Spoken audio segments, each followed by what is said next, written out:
Welcome back to There Ain't No Party Like a Pony Power Party, cause a Pony Power Party don't stop. Yeah, Equestria at war. With the ponies of the power. We are friendship, we are nice, we have a puppet state. And the Buffalonians. Here they are. The Buffalonians. They like us. They, well, he doesn't look all too happy, but could be worse, I guess. So we can develop them so they like us even more. What else do we got? Oh! The Crystal Empire is a puppet. Well, that's something I didn't knew. I completely forgot. Besides just, you know, building up stuff in their land, what binds them to me? How do I make those friendly folks stronger, or integrate, or well, you know what? They can stay the way they are. We are a benevolent government, and they can make way better use of their pony power than we can. So, yep, business as usual. Let's get on with it. Oh, the Buffalo chieftain integrated into Equestria, the infamous Buffalo state that existed together for a bright future. It's just flavor text that the whole world gets to read, not just us. We had the more, well, the less detailed version of the second envoy. And we are building roads, and after we have built our roads, we can build even more railroads. No, we can get our research slot. Speaking of research, it's time for another slew of research. Too stupid to click. Yeah, let's go for mechanical calculations. And let's just wait. Now the story takes on part.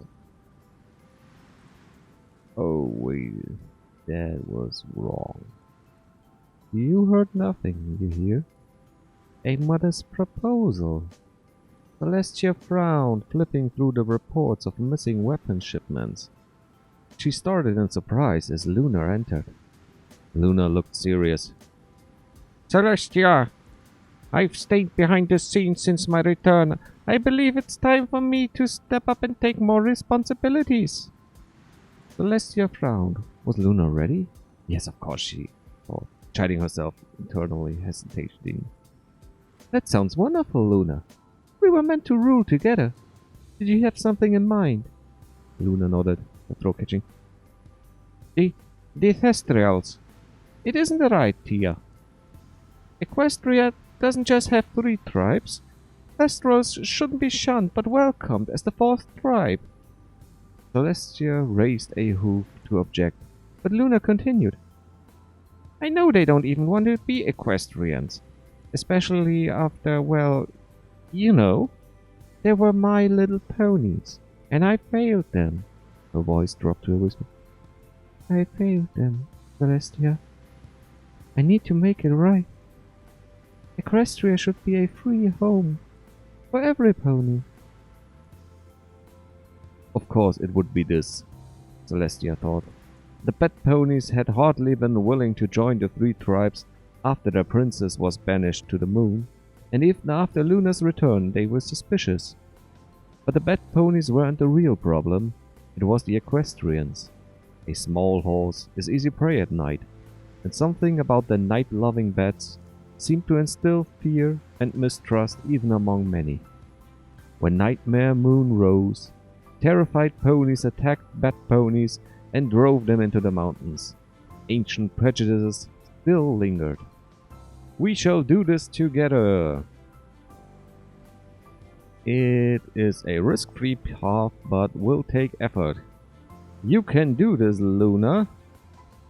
Luna will attempt her reforms without Celestia. This could end very well or very bad. Or everything is fine the way it is. This will probably look very, very bad, or it could be very well. You know what? We should rule together, and I gotta be by her side. But does that mean I should take her by the hand and do things for her? It would be safer, and since I got knowledge of the... Well, how do I debate this for myself? You know what? No guts, no glory. You can do this, Luna! A little bit of randomness doesn't hurt. I mean, if I just get steamrolled by all my former friends and allies, there's always the possibility of, you know, starting a new game, trying again, and hoping for the best. The Crystal Empire wants to hold a Crystal Fair. Princess Cadence has requested us to support the Crystal Fair celebration. She fears that they simply cannot afford the entirety of its coast, and the Crystal Ponies could really use something to cheer them up. Wasn't there something about a Crystal Fair down here? Yeah, the Crystal Fair. So, you know, we pay. You can have the political power. The Summer Sun celebrations. Ponies from all trots of life have gathered today in Canterlot to witness the Summer Sun celebration. Originally a holiday made to commemorate Princess Celestia's victory over the festering nightmare. Nowadays, it celebrates the longest day of the year, Princess Luna's return and the magic of friendship. Not a sound could be heard as the princess climbed on her raised dais, took a long gaze on the gathered ponies, and proceeded to rise the sun. The crowd watched in amazement as the grand display of the Alicorn's benevolence and cheering continued long after the sun rose. Festivities continued for the remainder of the day, the spirit of Equestria resonating in the continued showing of respect to her traditions. Hooray! And our first batch of ponies got released, and they soon get guard duty on the naval bases. You know, it's a good place to be for them, and it should have enough supply for them, which is the most important thing. How's supply looking after the first few railways have been built? It's looking okay, but it needs even more. How's the railroad going? It will soon be finished, and then we can start on the 4th research slot, which will be nice. The princess's speech. The Canterlot auditorium began to slowly fill with journalists, members of the high society, and curious citizens. Luna stood backstage, steadying her nerves. This had seemed a lot easier in her head. Her stomach lurched, and her legs trembled. She tried to visualize her bad ponies. They needed her help. She took a deep breath, marched onto the stage, and began to speak, nervously, halting, but not stopping, of the plight of the bad ponies, and her planned reforms, laws, education, investments, administrative changes, but most importantly, a change in the heart of the citizens of Equestria. Twilight had told her that good speeches have a memorable conclusion, so Luna made sure to save the best for last. And so, as these reforms come to pass, we shall invite the Thestrals to become the 4th tribe of Equestria. Luna sighed in relief. It was done. Questions, anybody? The room erupted in chaos. Questions, yelling, questions, noise, anger. Luna backed away from the podium, her legs threatening to give. She fell back on royal habits. Silence! The room fell quiet. I will take some questions. Please raise your hooves. Yes, you. Canterlot Chronicles. The reforms will be surely controversial. Have you consulted the public on this? Yeah, well, I am. Philadelphia Inquiry. Should we have a say on allowing new races into equestrian society? Well, yes, but... Canterlot News Network. Does Celestia not support these reference? Why isn't she here? Well, that's not... Luna began to panic. Everybody, of course, I value everyone's opinion. I wouldn't force you. Well, I have a referendum. Yes, a referendum about accepting Thestrals as the fourth tribe. Thank you. No more questions, please. Luna fled the room. A royal exit. Ooh, this is going so well, but oh well. The aftermath. Luna collapsed, sobbing. A referendum? What had she been thinking? And if she lost, she may be able to pass laws as she please, but not after agreeing to hold a referendum on the issue. She had hoped to give the bad ponies hope, but instead she only stole it from them. She was weak. She needed strength. No, that was the old Luna. She took a deep breath and stood calming herself. She needed the support of her fellow ponies. With cooperation and friendship, anything was possible. And we can recruit a team of supporters and activists, or we can turn to the elements of harmony. Well, what would that be? The Holy Sun? The Communists? The three tribe supporters would probably not be any of them, so, you know, go for harmony. Aww, ain't she sweet? You can do it, Luna. We believe in you. And we believe in the Southern Roads. The Crystal Fair. The celebrations of Crystal Fair took place in the Crystal City today. Ponies from all around the Crystal Empire gathered to sell their hoof-made goods, foodstuffs and drinks, to chat and have fun together. Equestria and the Crystal Empire officials paid their visit to the fair. Artisans, sky, night, crowd, wonderful event. It took me all my political power, so I hope you enjoyed. Do I want to deal with the dragons?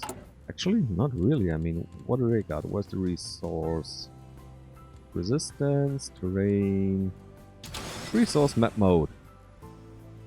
26 oil. You know what, dragons? You're good. You do you. You do you, I do me, we do we. And we start on a long research. Because I don't think I have no idea what they are focusing on, but normally, long before the changelings attack us, they first go for the kingdom of Olinia, so we should have time. Low pony power, oh yes we have, and I know why that is, and it has to stay that way for a while. Magic makes us strong. How's training going along? It's coming along. I'm just gonna train them, so one day, oh god, it pretty much gives me nothing, so you know what? Must be preserved. Stop wasting everybody's resources. A friend in need. Rarity trailed suitcases through the halls of Canterlot. Luna had summoned them, and the map chose Rarity. A delicate Canterlot problem called for a delicate Canterlot pony. An hour later, Rarity nodded sympathetically as Luna gestured helplessly. A referendum will never pass. I ruined everything. Luna, darling, you of all ponies know that the love ponies can be made from command and force. Making these reforms is just the start of the fix. You've started the discussion among pony kind we needed, and now we must win their hearts. You, Luna, are just the mare to do this. Luna spluttered on her tea. My speech was a disaster. I only worsened things for the bad ponies. Oh, pish. I worked in Canterlot for years, and you have the earnest sincerity that even Princess Celestia herself lacks. A smile creeps on her face. Yes, we could see your fear, but also your honesty, your passion, your courage. They all shone through. She gave Luna a business mare look. Now, I won't tolerate you being gloomy any longer. We will win this referendum, and I know ponies plenty to help us in Canterlot. We shall kindle the kindness of pony kind. Luna took a shuddering breath and nodded. If only she had such a friend before she became Nightmare Moon. I will do whatever it takes, Rarity. Wonderful, darling. Now we must get your new dress to wear something that shines like the star in your mane. We can do this, can we? Hooray! Aww. The Grand Galloping Gala, the annual ball held in Canterlot Castle tonight. Royal family, higher ranks, equestrian, everybody get down tonight. Everybody clap your hoops tonight.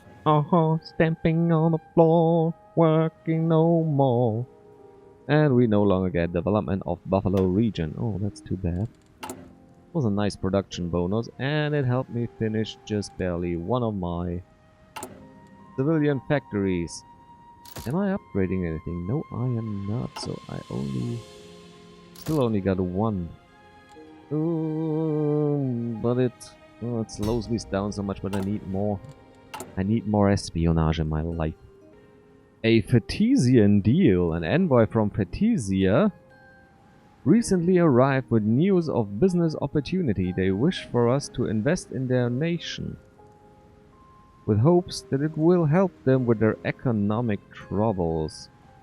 Too good to be true, or we will try it. We could fall on our face right now. They could turn harmony. They are a part of the old Grifonian Empire, so yeah. Let's try. Let's be nice to one another. No change in... No, no. Alright. A strange dream.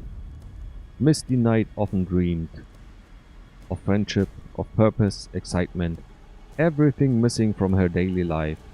But today, her dream was different. She sat outside the city at night, watching the stars.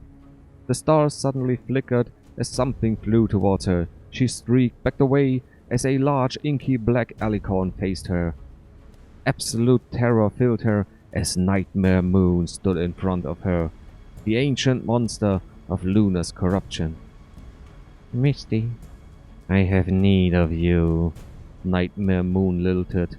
The voice was strangely compelling, and she stared into Nightmare's splitted pupils, losing herself in the infinite abyss of the night. Misty relaxed, wondering why she was so frightened of night, frightened of Luna. Luna sometimes visited the dreams of ponies, and her eyes, they were so beautiful. I have need of you, Misty. I need heroes, disciples like yourself. Misty's heart leapt.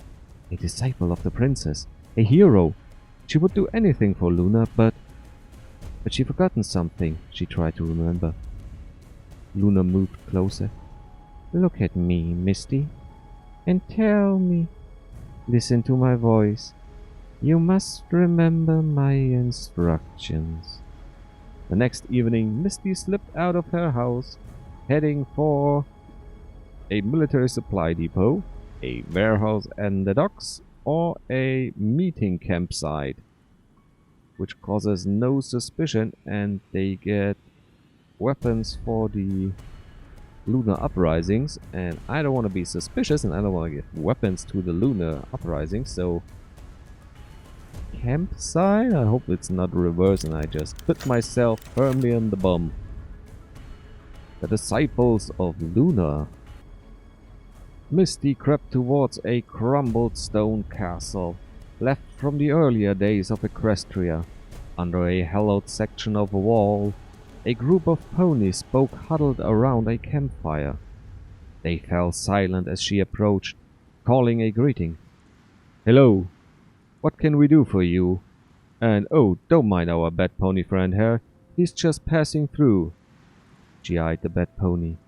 Luna's favored. To be valued, not feared. She replies with a smile. What voice should I give her? I will not remember, so... It's dark out, isn't it? The group relaxed. Well, another one. Welcome, friend, to the disciples of Luna. Eyes shone with the same determination as her own. They understood what needed to be done. Well, nearly all eyes. Up to the back, a nervous pony spoke. Anyway, before I head off, I just wanted to say I'm overwhelmed at the recent support you've been providing to the Bad Pony movement, but I don't understand why the secrecy and all these donations of hunting rifles? Surely the focus should be on the referendum, not getting more guns. He glanced hopefully at Misty as if she might speak up in his favor. She said nothing. Instead, the Bad Pony gazed levelly in response. If you were a Thestral, you'd know why you can't depend on Canterlot for safety. The pony crumbled. I'm sorry, I didn't mean. Anyway, thank you all, I'll get in touch again, and he hurried up. The Bad Pony laughed. Now that the fool is gone, we can start the real world. At work. He looked around. Some of our friends have acquired weapons and equipment. We will train hard, all of us. We must be ready. We'll find purpose. And Nova Griffonia declared a war on Virgilia. The peace and harmony, the flowers wilting slowly but surely. Where would it all end? Well, we will see next time, because we're done for today. Hope you enjoyed, and bye bye.